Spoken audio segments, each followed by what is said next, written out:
É uma.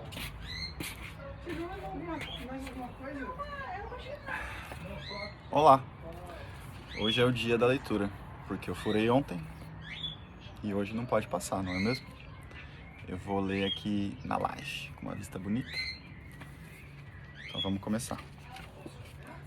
O Ogro de Rashomon é o conto de hoje.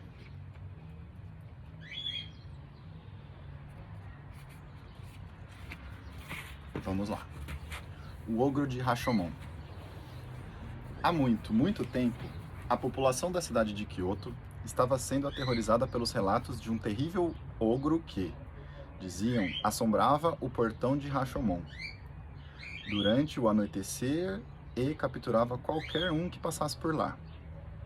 As vítimas desaparecidas nunca mais eram vistas. Por isso diziam por aí que o ogro era um canibal horripilante que não apenas matava as infelizes vítimas, como também as devorava. Agora, todos nas cidades e nas cercanias sentiam muito medo e ninguém ousava se aventurar pelo portão de Rashomon, depois do pôr do sol.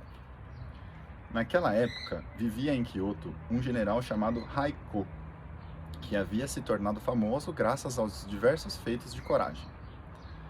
Há algum tempo, ficou conhecido no país inteiro, pois havia atacado Oyama, onde um bando de ogros vivia com o líder, o qual, em vez de beber vinho, bebia sangue humano.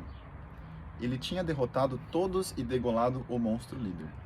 Este valente guerreiro estava sempre acompanhado por um bando de cavaleiros leais. Naquele grupo havia 5 guerreiros, bastante valentes. Certa noite, enquanto os 5 cavaleiros estavam sentados em um banquete, bebendo saquê nas tigelas de arroz, comendo todos os tipos de peixe, crus, cozidos e assados, e brindando a saúde e as façanhas uns dos outros, o primeiro cavaleiro, Hojo, disse aos outros: ouvistes o rumor de que todas as noites, após o pôr do sol, aparece um ogro no portão de Rashomon, que apanha qualquer um que por lá passa. O segundo cavaleiro, Watanabe, respondeu: não digas tamanha bobagem. Todos os ogros foram assassinados pelo nosso líder Haiko em Oyama. Não pode ser verdade. Mesmo que algum ogro tivesse escapado daquela grande matança, não se atreveria a aparecer nesta cidade, pois sabe que nosso valente senhor iria atacá-lo imediatamente caso ficasse sabendo que algum deles ainda está vivo. Então não acreditas no que digo e achas que estou contando falsidades? Não acho que estás contando uma mentira, disse Watanabe. Mas ouviste a história de uma velhota em que não vale a pena acreditar. A melhor maneira de provar o que digo é que vás até lá para descobrir se é verdade ou não, desafiou o Hojo.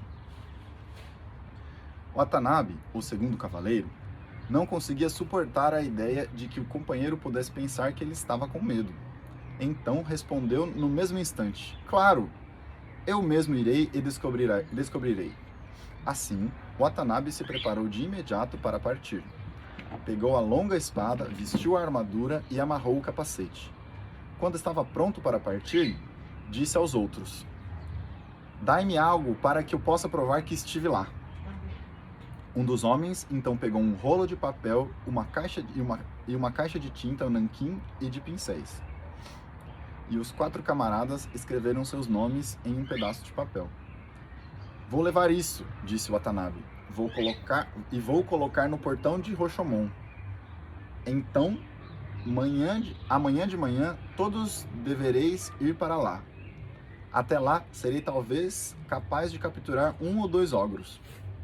Montou no cavalo e partiu com galhardia. Era uma noite bastante escura, sem lua nem estrelas para iluminar o caminho de Watanabe. Para piorar as coisas ainda mais, uma tempestade surgiu, chovia forte e o vento uivava com os lobos nas montanhas. Qualquer homem comum teria tremido de medo apenas por pensar em sair de casa, mas Watanabe era um guerreiro valente e destemido, e sua honra e palavras estavam em jogo. Desta maneira, seguiu veloz pela noite, enquanto os companheiros escutavam o som dos cascos do seu cavalo desaparecendo no horizonte. Depois, fecharam as venezianas corrediças e se reuniram em volta da fogueira, perguntando-se o que iria acontecer se o camarada encontrasse um daqueles terríveis Oni. Por fim, Watanabe chegou até o portão de Rashomon, mas, por mais que percrustasse a escuridão, não havia nem sinal de ogro. É como pensou Watanabe, com seus botões. Obviamente não há nenhum ogro por aqui. É apenas uma história de velhas. Vou colar este papel no portão para que os outros possam ver que estive aqui quando vierem para cá de manhã, e depois vou tomar o caminho de casa e rir de todos eles. Fixou no portão o pedaço de papel assinado por todos os 4 companheiros e depois guiou o cavalo na direção de casa. Assim que deu meia volta, percebeu que alguém estava atrás dele e, ao mesmo tempo, uma voz pediu para que ele esperasse. Depois, seu capacete foi puxado para trás. "Quem está aí?" perguntou Watanabe destemidamente. Ele estendeu a mão e tateou para descobrir quem ou o que era que o segurava pelo capacete. Ao fazê-lo, tocou em algo que parecia um braço. Estava coberto de pelos e era tão grande quanto um tronco de uma árvore. Watanabe soube no mesmo instante que se tratava de um braço de ogro, e assim sacou a espada e deu um golpe feroz. Ouvi-se um berro de dor e o ogro então correu do guerreiro. Watanabe arregalou os olhos com espanto, pois viu que o ogro era mais alto do que o enorme portão. Os olhos da criatura brilhavam como espetos à luz do sol, e a boca estava arreganhada. Quando o monstro respirava, chamas saíam de lá de dentro. O ogro pensara em aterrorizar o inimigo, mas Watanabe nunca hesitava. Atacou o ogro com todas as forças e assim lutaram frente a frente por um bom tempo. Por fim, o ogro, percebendo que não iria conseguir nem assustar nem derrotar Watanabe, e que ele mesmo poderia ser derrotado, acabou fugindo. Mas Watanabe, decidindo a não deixar o monstro escapar, fez o cavalo correr e perseguiu a criatura. Ainda que fosse muito rápido, porém, o ogro era muito mais veloz, e para a decepção do cavaleiro, percebeu que não seria capaz de alcançar o monstro e que estava ficando cada vez mais longe. Watanabe voltou para o portão onde a luta acirrada havia se dado e apeou o cavalo. Assim que desceu, topou com alguma coisa caída no chão. Inclinando-se para pegar o que quer que fosse, descobriu que era um dos enormes braços do ogro, que ele devia ter cortado durante a luta. Sentiu uma alegria imensa ao ter obtido tamanha recompensa, pois aquela era a melhor de todas as provas de sua aventura com o ogro.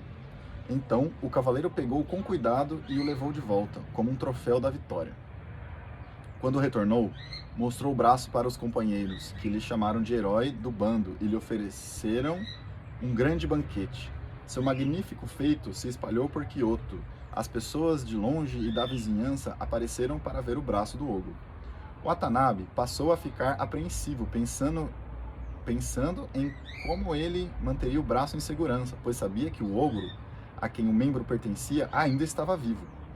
Tinha certeza de que, mais cedo ou mais tarde, assim que superasse o medo, o ogro voltaria para tentar recuperar o braço.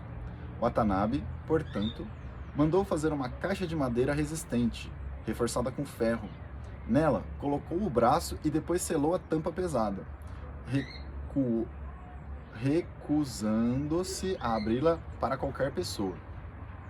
Deixou a caixa no quarto e ele mesmo tomava conta dela, nunca a deixando fora de vista.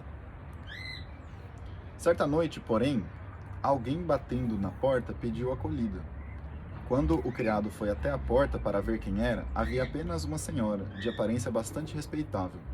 Ao ser questionada sobre quem era e o que queria, a mulher respondeu com um sorriso, dizendo que fora a cuidadora do senhor da casa quando ele era um bebê, e implorou para que pudesse vê-lo, caso estivesse em casa.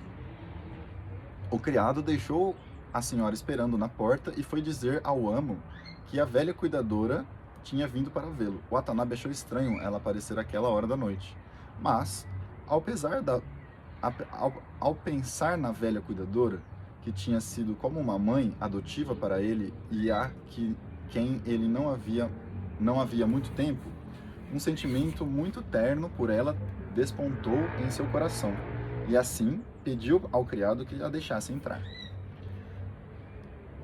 A senhora foi conduzida a um aposento e, depois dos cumprimentos habituais, disse: Senhor, um relato de tua valente luta contra o ogro no portão de Rashomon já está tão conhecido que até mesmo a tua pobre velha cuidadora ouviu falar dela. É realmente verdade o que todos dizem? Que cortasse fora um dos braços do ogro? Se sim, tua façanha é realmente louvável. Fiquei muito frustrado por não ter conseguido aprisionar o monstro, que era o que eu desejava fazer, em vez de apenas cortar um braço. Estou muito orgulhosa por pensar que o meu senhor foi tão corajoso a ponto de cortar fora o braço de um ogro. Nada pode se comparar à tua coragem. Antes que eu morra, é o grande desejo da minha vida ver este braço. A mulher continuou de modo suplicante. Não. Lamento, mas não posso atender a teu pedido. Mas por quê? Perguntou a senhora. Porque os ogros são criaturas muito vingativas, e se eu abrir a caixa, não há como saber se o ogro pode aparecer de repente e levar o braço. Mandei fazer uma caixa com uma tampa muito forte, especialmente para isso, e nesta caixa guardo em segurança o braço do ogro, e nunca o mostro para